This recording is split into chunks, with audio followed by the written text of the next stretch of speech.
इस प्रकार से भगवान शिव के व्रत की जो उद्यापन की विधि सूत जी महाराज ने जब बताई और कहा कि जब पूजा के अंत में एवं पुष्पांजलि दत्वा शिवाय परमात्मने, और भगवान को शिव को पुष्पांजलि अर्पित करनी चाहिए।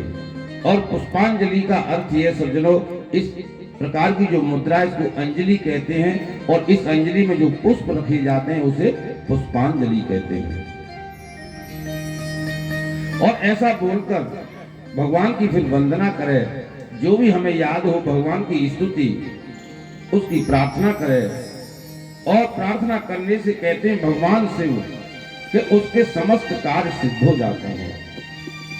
और ऋषियों ने कहा कि आपके द्वारा शिव कथा सुनकर मेरा मन आनंद मग्न हो गया है, परंतु आप यह भी बताएं कि ये शिवरात्रि का व्रत सबसे पहले किसने किया था, और अगर अज्ञानता पूर्वक इस व्रत को करने से क्या कौन सा फल मिलता है।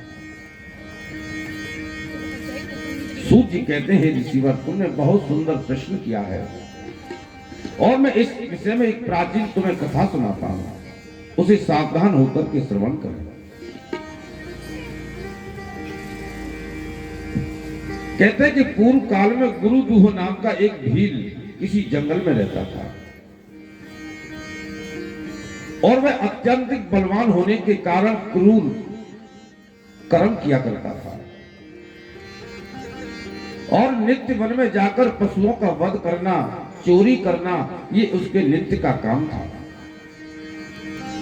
और बचपन में कोई शुभ कर्म नहीं किया, और युवावस्था में उसी तरह पाप कर्म करते हुए बीत गई। और जब बुढ़ापा आ गया, एक समय की बात है कि शिवरात्रि का दिन आया, और उस दिन वह भील मनुष्य लेकर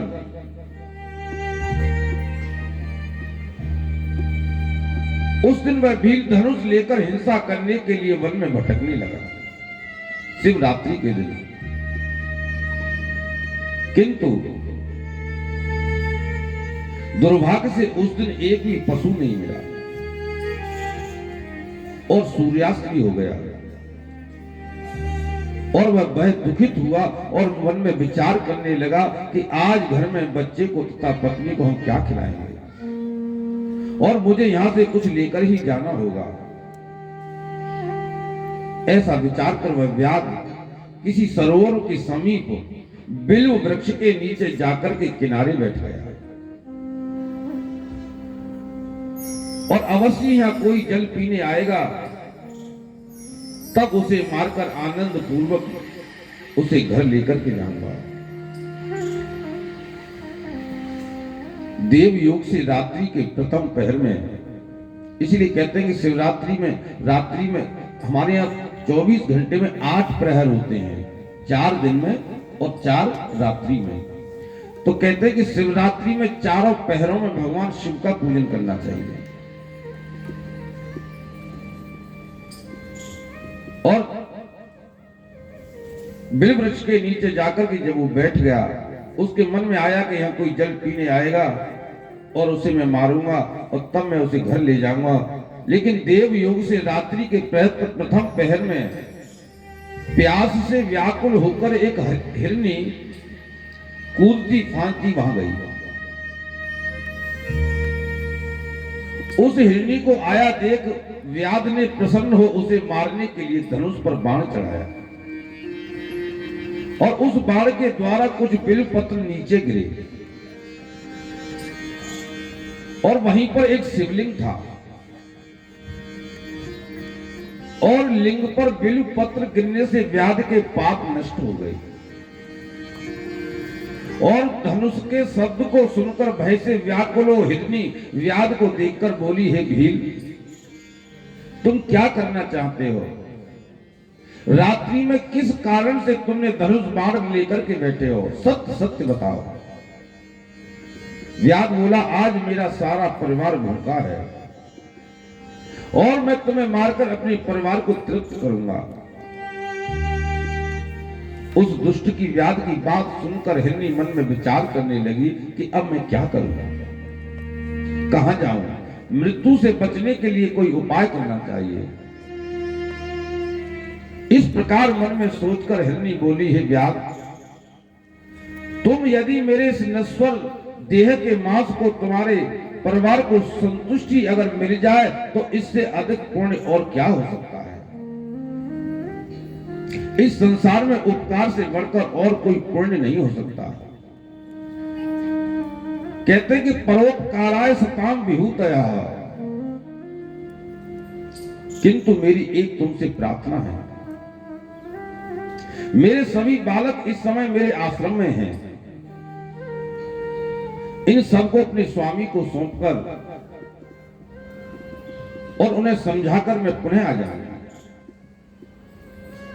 मेरी बात को असत्य न समझो,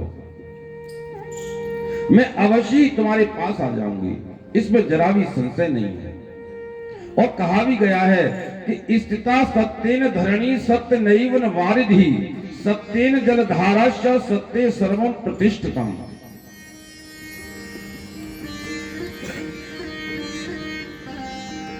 बोलिए शंकर भगवान की जय हो।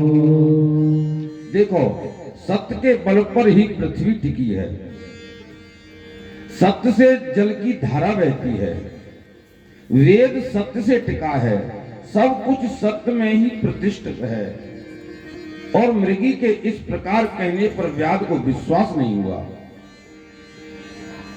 और हिरनी ने व्याध से कहा कि हे व्याध, अब मैं जो कहती हूं उसे सुनो। मैं शपथ लेकर के कहती हूं कि यदि घर जाकर वापस ना आऊं तो वेद बेचने वाले ब्राह्मण एवं संध्योपासन से रहित ब्राह्मण को जो पाप लगता है। देखिए, ये कलयुग में सज्जनों, वेद बेचने वाला ब्राह्मण जो वेदों को पैसा लेकर के जो पढ़ाता है, एक तो वो व्यक्ति, और जिस ब्राह्मण ने वेदों का अध्ययन नहीं किया हो और जो ब्राह्मण होकर के जो संध्या नहीं करता हो, उसको जो पाप लगता है वो मुझे लग जाए। शिव मुख को जो पाप लगता है, परद्रोही को जो पाप लगता है, और धर्म का उल्लंघन करने वाले को जो पाप लगता है, और विश्वासघात करने वाले को जो पाप लगता है, वह पाप मुझे लग जाए। यदि मैं तुम्हारे पास न आऊं, इस प्रकार अनेकों बार उसने शपथ ली।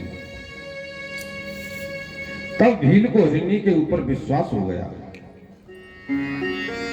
और भील ने कहा, अच्छा तुम जाओ, लेकिन शीघ्र आने का प्रयास करना। और हिरनी अपने परिवार में चली गई और वह भील हिरनी के इंतजार में बैठा रहा और रात्रि का प्रथम पहर बीत गया।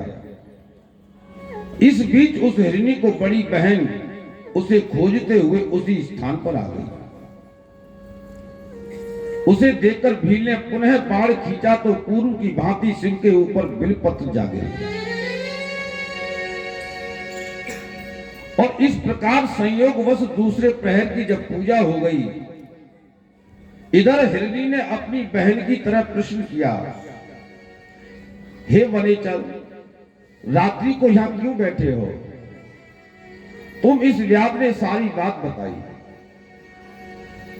यह सुनकर वह दूसरी मृगी बोली, हे व्याध, मैं आज धन्य हूं और मेरा यह शरीर धारण करना सफल हो गया।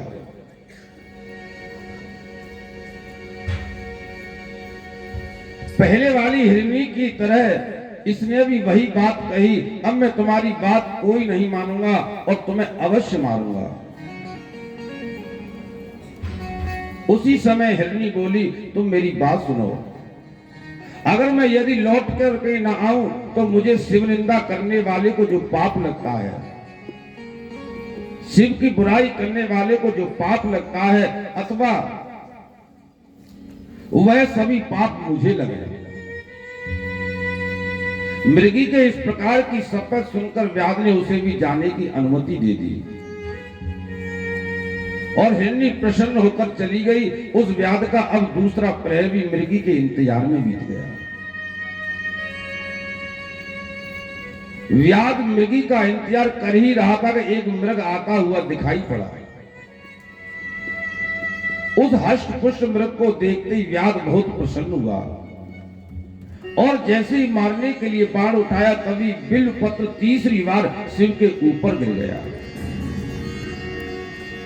और उस भील के प्रारंभ से तीसरे प्रहर की पूजा हो गई। उस व्याध के ऊपर भगवान शिव ने अपनी कृपालता प्रकट की। इतने में मृग बोल पड़ा, हे वनेचर, इतनी रात को यहां तुम क्या कर रहे हो? इस व्याध ने सारी बात बताई। मृग बोला, मैं तो धन्य हो गया, मेरे कारण तुम्हारा संपूर्ण परिवार आज तृप्त हो जाएगा, मेरा शरीर दूसरों के काम आ जाएगा, उससे बड़ा कोई उपकार नहीं हो सकता। लेकिन मेरी एक बात सुनो। और दोनों हरणियों की तरह इस मृग ने भी शपथ लिया और मृग के वचन को सुनकर व्याध ने उसे भी जाने की अनुमति दी और वह मृग अपने घर गया। और जब मृगों ने घर में मिलकर सारा वृतांत बताया, सभी ने सत्य पास से नियंत्रित होने के कारण व्याध के पास जाने का निर्णय लिया। और प्रथम हिरनी ने कहा मैं जाऊंगी और दूसरी ने कहा नहीं मैं जाऊंगी। तब मृग ने कहा नहीं, केवल मैं ही जाऊंगा। और हिरनी ने विचार किया, जब पति ही नहीं रहेंगे तो हम सबका विधवा बनकर रहना बेकार है। कहते हैं कि वैधव्यम जीवितम च धिक्कार है पति के बिना इस जीवन को। वे दोनों हरनी अपने बच्चे को पड़ोसियों के यहाँ सौंपकर पति के साथ जाने को तैयार हो गए। परंतु बच्चों ने सोचा कि पड़ोसियों के यहाँ रहने की अपेक्षा माँ के साथ चलना ही उचित है और वे सब पीछे पीछे चल पड़े। व्याध ने सबको एक साथ आता देख हर्षित होकर मारने के लिए जैसी धनुष बाण उठाया, तभी शिव के ऊपर बिल्व पत्र गिर पड़े और चौथे प्रहर की पूजा हो गई और उस व्याध के सारे पाप नष्ट हो गए। इतने में सारे मृग बोले, हे भील, अब तुम हम लोगों के ऊपर बाण चलाकर इस शरीर को सार्थक बनाओ। लेकिन शिव की पूजा के प्रभाव से उसे ज्ञान हो गया और वह सोचने लगा कि ये सभी मृग धन्य हैं, अपने शरीर को परोपकार में लगा रहे हैं और मनुष्य जन्म पाकर भी पाप में लगा हुआ है। इस पाप के कारण मेरी क्या गति होगी? मैं जन्म से ही पाप करता आया हूं, मेरे जीवन को धिक्कार है। और इस प्रकार जब उसे ज्ञान की प्राप्ति हुई और वो भील अपने बाण को तरकस में रख लिया और मृगों से कहने लगा, हे मृग, तुम सब धन्य हो, तुम सबने अपने वचन का पालन किया है, अब तुम लोग अपने अपने घर को जाओ। सूत जी कहते हैं, ऋषियों,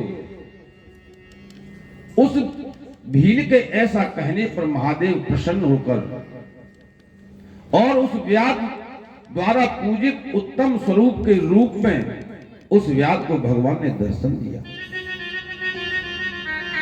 और फिर भगवान शिव जी कहने लगे, हे भील, मैं तुमसे बहुत प्रसन्न हूं, अत्यंत प्रसन्न हूं और वर मांगो। व्याध एक क्षण के लिए आश्चर्यचकित हो गया और कुछ क्षणों के बाद बोला, प्रभु, अब कुछ मांगना क्या बाकी रहा है? सब कुछ तो मिल गया। और शिवजी ने प्रसन्नता से उसको गुह नाम से संबोधित किया और फिर उसे दिव्य वरदान दिया। कहते कि अना पाया वंश वृद्धि श्लाघनीय सुरई रपी गेहे रामस्तव व्याधा समायास्ति निश्चितम। भगवान शिव जी कहने लगे, हे व्याध, इस समय तुम श्रृंगवेरपुर में अपनी राजधानी बनाकर उसमें निवास करते हुए दिव्य भोगों का उपभोग करो। और कुछ समय पश्चात वहां अक्षय रूप से तुम्हारे वंश की वृद्धि होगी और एक दिन तुम्हारे घर में भगवान श्री राम लक्ष्मण सहित पधारेंगे और फिर तुमसे मित्रता करेंगे और अंत में तुमको मोक्ष की प्राप्ति हो जाएगी। इतना वर देकर शिव जी भगवान अंतर ध्यान हो गए। वहां पर उपस्थित सभी मृग शिव का दर्शन कर मृग योनि से मुक्त हो दिव्य देह धारण कर स्वर्ग लोक को चले गए। कहते हैं कि